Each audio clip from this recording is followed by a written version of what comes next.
Alright, I'm back with a Clair Obscur Expedition 33 video. I didn't think I'd be making one of these this late, but this week I wrote a 10 things I wish I knew before I started playing the game article, and that did pretty well, and someone suggested that I just make a video out of it.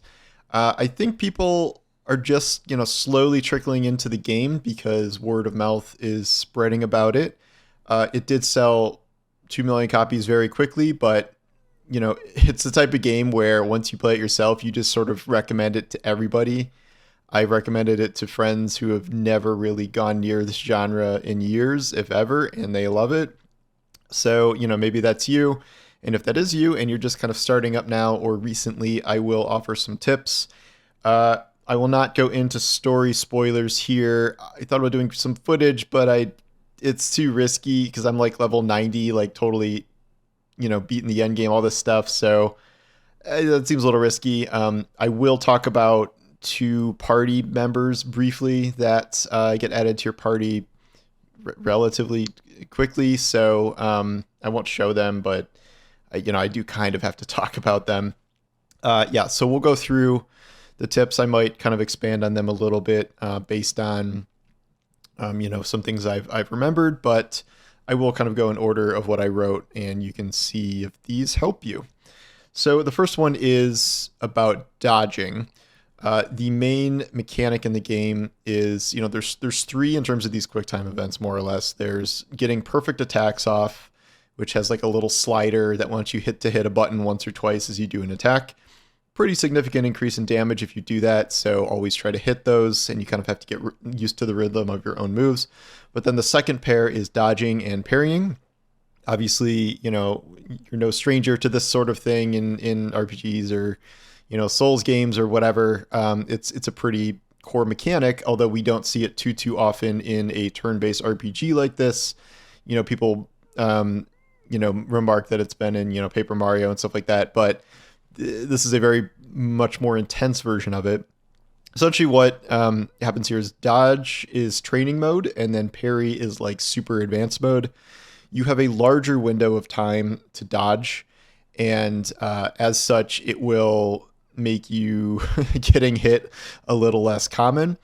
Parrying is better in the sense that if you can parry all the moves of a combo, you will do a counterattack that will do decently significant damage if you can land it, and then you can get Luminas and Pictos and stuff to increase your counterattack damage on top of that.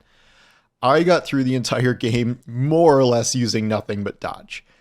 It did not seem, I'm an old man, so I don't necessarily have the reflexes to get the timing down. It just seemed like more trouble than it was worth to try and parry all these attacks, especially as you get later in the end game and you get so many attacks that will just like one or two hit you. I think at first maybe this is okay, and if you have enough defense, you can try and parry and end these fights quicker, but it is perfectly okay, and you will do perfectly fine using dodge the whole time. You'll just have to do more overall damage and probably have to dodge for more turns, and dodging is still not like the easiest, with some of these attacks. So that leads to point number 2 is in combat, you want to use sound cues when they're attacking in addition to visuals, possibly even more than visuals. There will always be some sort of sound cue, well, almost always, that will let you know about when the window is you should start dodging and parrying. It can be pretty difficult to just try and judge it visually, like if a sword is swinging at you or a spell is coming at you. Some of these you can certainly do that with, a lot of them, but once you kind of also realize that you should be looking for a sound cue in addition to a visual cue, that will make combat, whether you're dodging or parrying, a lot easier.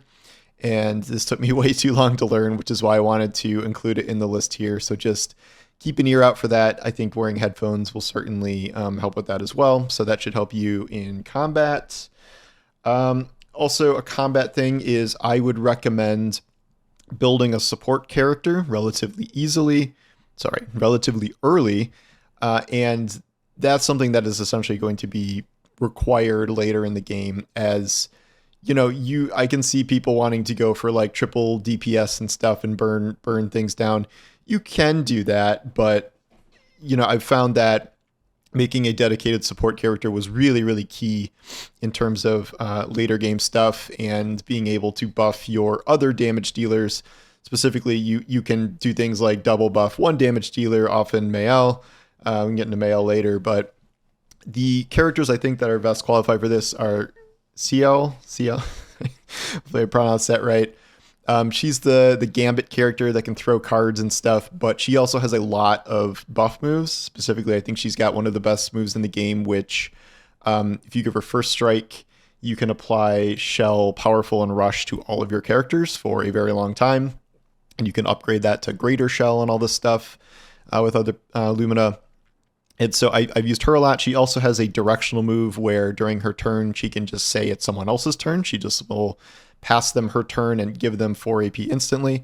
So I think she's good in that regard. Verso and Monaco can also do really, really solid support builds as well. I just like CL the most. So I would focus on at least making one of those a more support focused build. You can do it with Loon and Mail. I don't think they have as many tools, and they're mostly going to be more for damage. In terms of, I'll skip one and come back. Weapon upgrades in combat are very key in terms of your overall damage. You can unlock, these better moves, and you can sink skill points into might and whatever. But I would definitely focus on making sure you are keeping up with your weapon upgrades, because each point or each piece of material you're using to upgrade a weapon is like a decently significant percentage. And when you get all the way to the cap, whether was it 9 or 19 or whatever, it's not really about unlocking your next perk. I mean, that certainly can help, and some of those are really good, but you want that damage increase. Like, that is very, very important. So, and I would, commit to at least one or two of your best weapons, but know that you can farm these different materials, especially the tier 2 and 3 materials later in the game.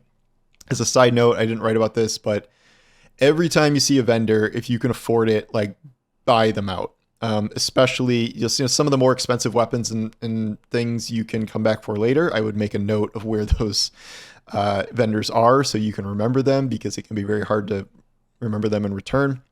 But in terms of, buy out all of their weapon materials and buy out all of their Lumina points, or whatever what they're called, but get all of those specifically, because you will never have too few of those. So definitely buy those out whenever you see them. In terms of not combat right now, we'll just go to a different thing that I know people are probably trying to figure out early in the game. And that is the question of whether you can come back to areas or whether you're going to be locked out of exploring.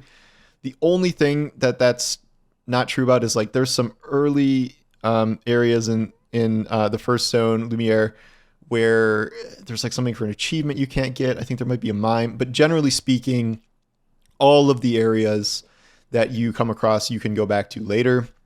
You're going to run into a lot of areas that are going to be too high level for you. Even on like the overworld map, you'll find enemies that are too high level. So you definitely are able to come back to those later.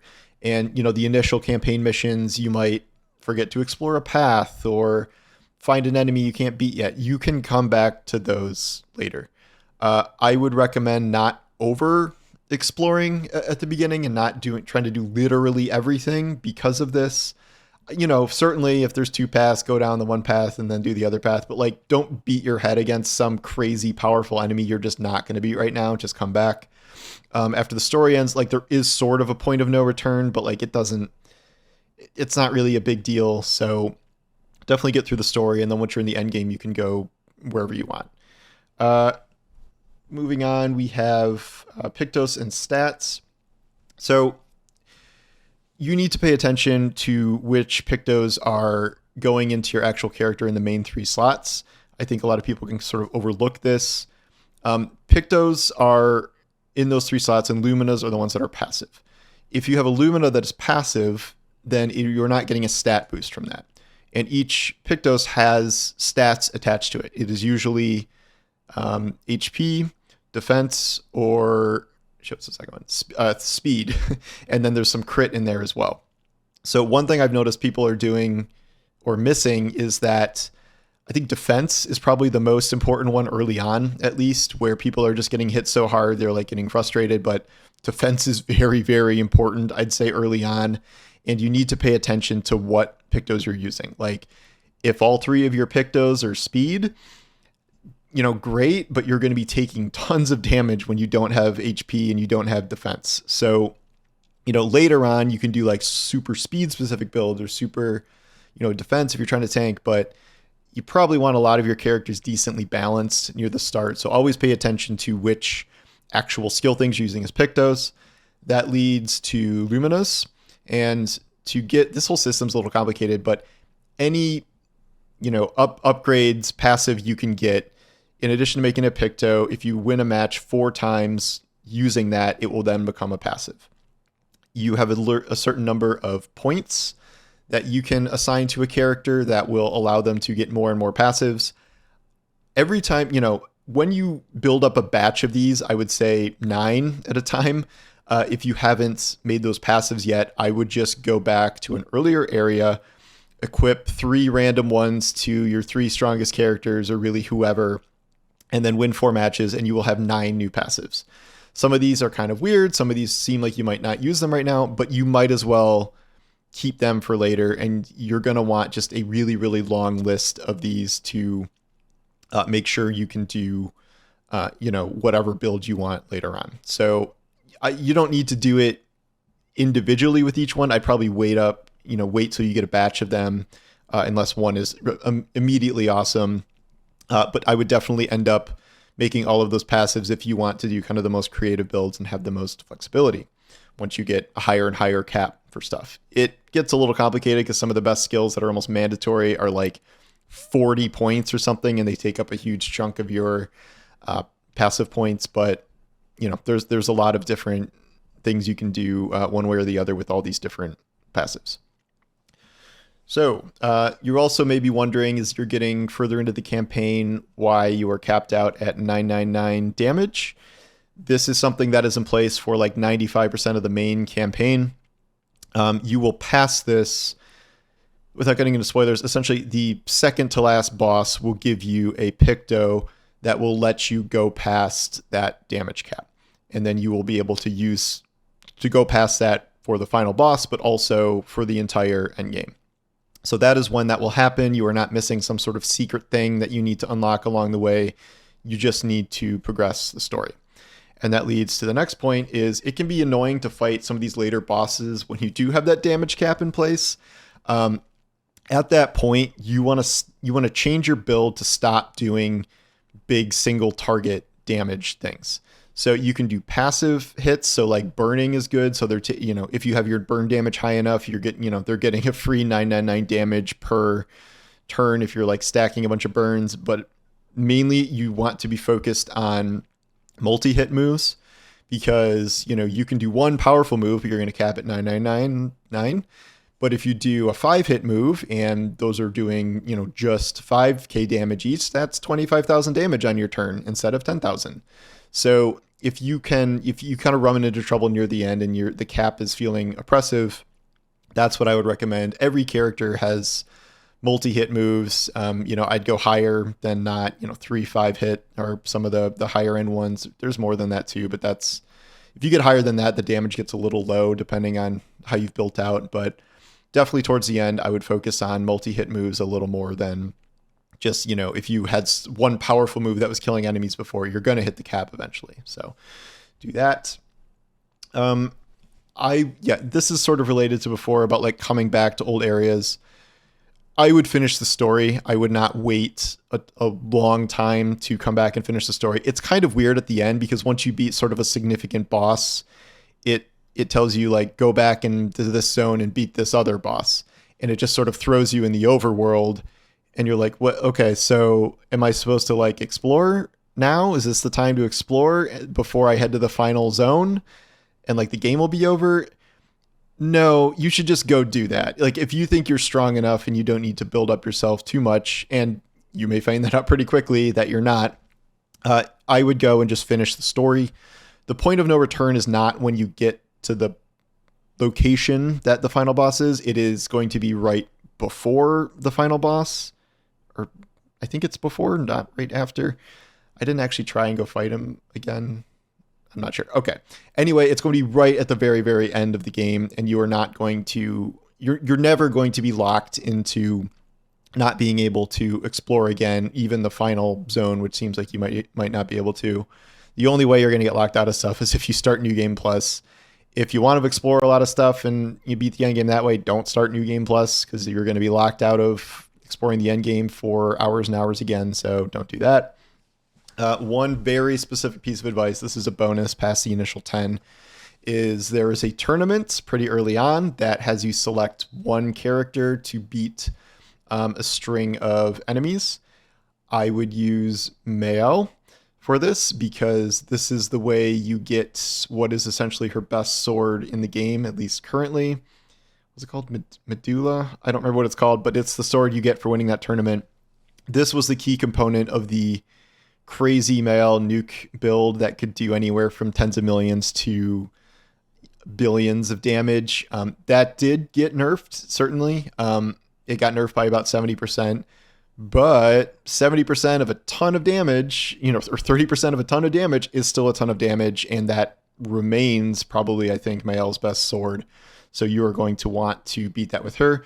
You can get her weapon and the other weapons for the other characters you don't get later on, but you have to fight a very, very hard boss to do that. It's a boss in the same zone. You'll probably figure it out. But you're going to want to not do that if you really want one of these good weapons, especially hers, early on. That is my main pieces of advice. I'm trying to think of any more off the top of my head, but that is certainly the majority of them. Don't underestimate like kind of very hyper specific types of builds. Like I did a Mael burn build for a really long time in the early game. It became less good later, but you can do things like stun builds, build up, very specific means of just stunning enemies. You can do like fully stun lock builds if you pay attention. Monaco, take him to a ton of different fights, even if he's not very strong yet, because you're going to need to collect all of these different pieces to give him better moves. He's not upgraded like any other character, so have him tag along in a lot of fights. If you're strong enough to beat the fights without some crazy good build on him, you're going to want to keep using him in a variety of fights. You're going to have to like Google a full list of how to get everything with him. But if you take him to a lot of fights, you'll build up his selection pretty well. And yeah, so incredible game. It just easily my game of the year so far. One of the best RPGs I've ever played. One of my favorite stories in a game I've ever played. Crazy good game. I really hope you enjoy it if you're just starting out. If you're, not the biggest fan of how combat works at the beginning, or you're a little too confused, just push through it. I promise it's going to be good. I don't think it takes that much time to get people addicted to it. But just keep going. I promise it's going to be worth it. So anyway, thanks for watching, and I'll talk to you soon. Take care.